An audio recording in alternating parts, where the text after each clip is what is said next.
Hello, and thank you for joining us.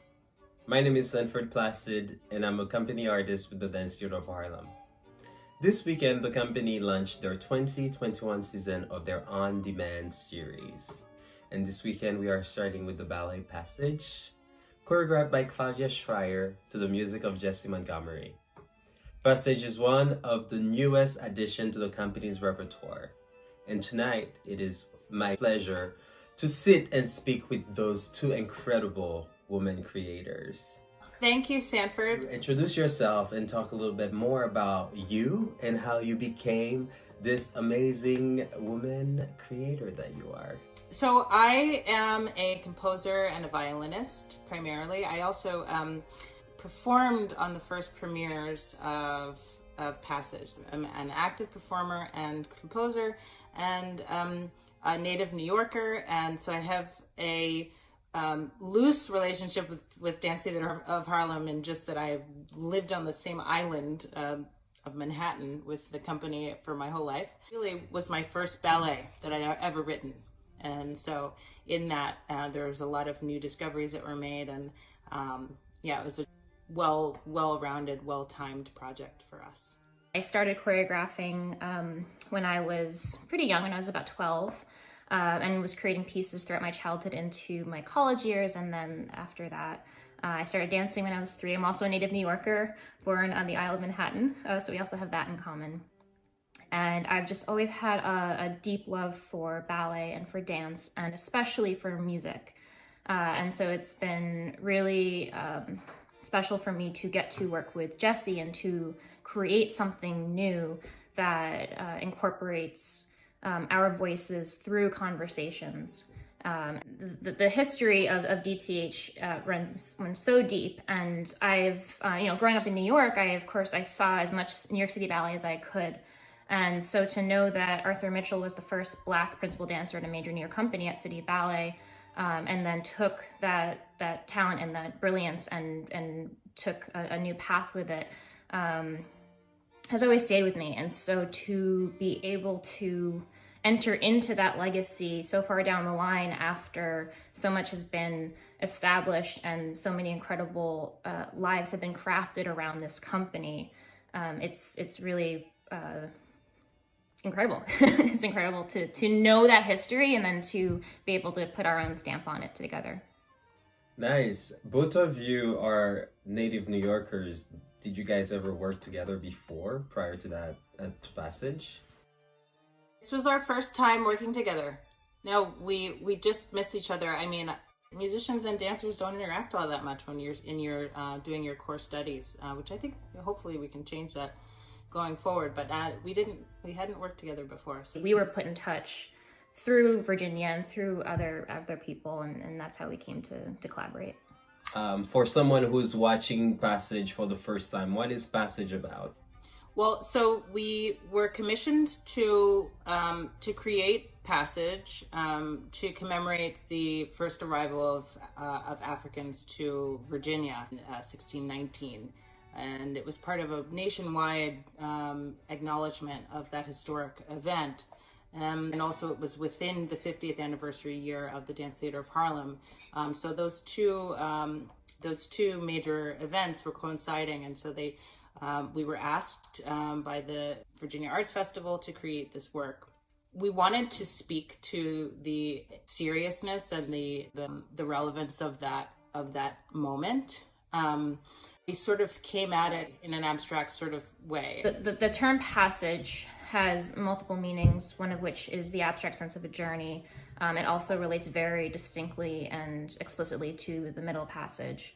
And so there are all of these frameworks that one can create around what that means, what the ballet means, what it means for us to be creating the ballet. And I have found that there's this parallel journey running throughout where the more we would delve into the work, the more I would reflect on what it meant for me as a Black female choreographer in ballet to be working on this work, on this ballet, for the Dance Theater of Harlem at this period in time around the commemoration with another Black female artist. And I have come to find more of myself and discover more of myself through having created the work. So I am as grateful for, seemingly selfish reasons as I am to be able to share it with you all, because it's been I hate the word, overusing the word journey, but it really has been to have the creative license to reflect in community with other artists. It's a rare gift to be able to do it in that way. What was the process like? When we first met and sat down, it was very clear that she lives with the music for a really long time before beginning to choreograph. And so the music came first. I created what was essentially a mock-up first on a digital platform, and then we did a live recording that I was then able to give to Claudia, a sort of draft musical version of the piece. And then she began working with dancers at that point. Yeah, and having that initial draft was helpful, because until you have something to bite into, you don't always, you have a sense of where you're trying to go with the piece, but it helps to be able to have a conversation with real material. And so I was able to go to Jessie and say, this section really speaks to me, and I feel like this is where we're trying to go, and this might need a little bit more drawing out here, and the meter here might need to change, and thematically this is what I'm looking at. So that conversation was essential to getting it to where it is now. As we continue through the piece, even though we've said it's not explicitly narrative in nature, there's absolutely an intent to every single section that we have, and the way in which it's ordered and the way that it develops. That all came through out of our conversations and working in tandems. Jessie would come into the studio, we'd work through things together, and she would talk to the dancers and explain certain counts. And even though we had a lot of the music beforehand, she was integrated into a lot of the process throughout. Jessie, so how does a musician or a composer go about composing music? What's the thing, what comes to your mind when you get a story, you have the choreographer, probably you've seen some of her work before, but what did you see? Well, there's a few ways that I was looking at it. Well, one of the things I think is really interesting, when I see a movement, I hear music. I don't want to write like a gesture for every physical movement, because then it's cartoonish, but the sort of combination of gestures and the way in which they create this like other kind of visual. Polyphonic is what we say in music, like where there's multiple voices happening at once, but there's an overarching structure that comes from the collection of gestures. And that's sort of where I think the music is. And at the end, how did you feel after when you saw the whole passage on stage for the first time? Well, I never saw it on stage because I was playing in the pit. And so that was an unfortunate thing that I put myself in that position. But I have since, during this pandemic, I have since watched the entire thing like so many times, and I'm just so proud of the work. Do you have any favorite section of the ballet? I like the end and the beginning. I mean, I love the whole thing, but the way that it's like the not knowing at the beginning, and then the mermaids. I mean, I just like, I've never seen anything like that before. So I was, it's so beautiful.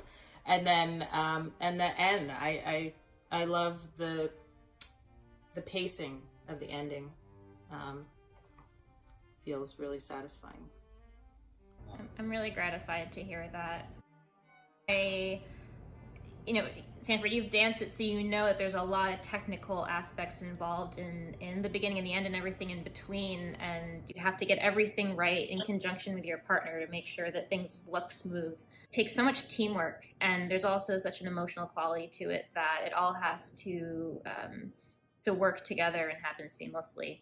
And I'm incredibly grateful that had that effect on you, Jessie. The piece, it's a sense of cyclical momentum. So we're always moving forward. The piece never, it's episodic, but it's not vignettes. They aren't separate vignettes. Everything connects and leads into the next thing. What does it mean to be a female creator in this environment and this time?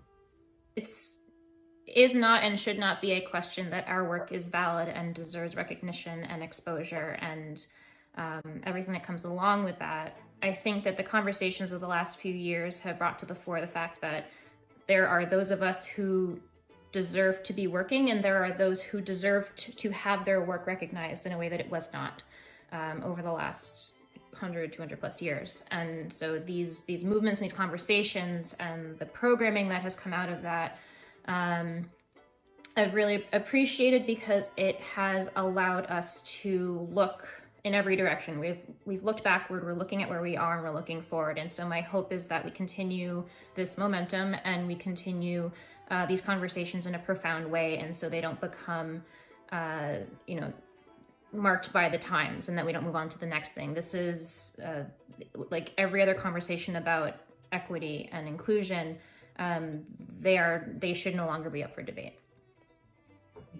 As a creator, as a choreographer, as a musician, what is the one thing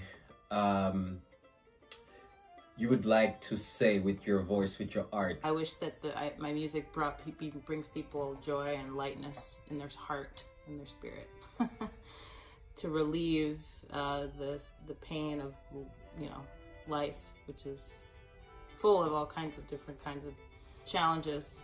That music and art can bring a sense of relief and catharsis. Yeah, I think, speaking on a whole, not necessarily just for what I create myself, but I think, that sense of catharsis, that feeling of feeling more alive, being more aware of yourself, being more aware of your connection to your community and to others. When you're creating, you get so bogged down in the minutia of, did this land on count 3 or 4, or did the leotard ride up a little bit more, too much in the back? Like you get focused on the details, and then someone comes up to you after performance and they might be in tears, and you realize that what you've been working on is so much bigger than yourself, and has so much more of an impact than all the small little details you were worrying about. And so I want to remind myself of that as much as I do others, that there is a reason why art exists, why it is so important, why we're feeling the loss of it right now, why we are so hungry to get back in the theater and to commune with one another and have that experience in person. It is part of the human experience, and it's so crucial. And so it's kind of grounding ourselves in that and honoring it.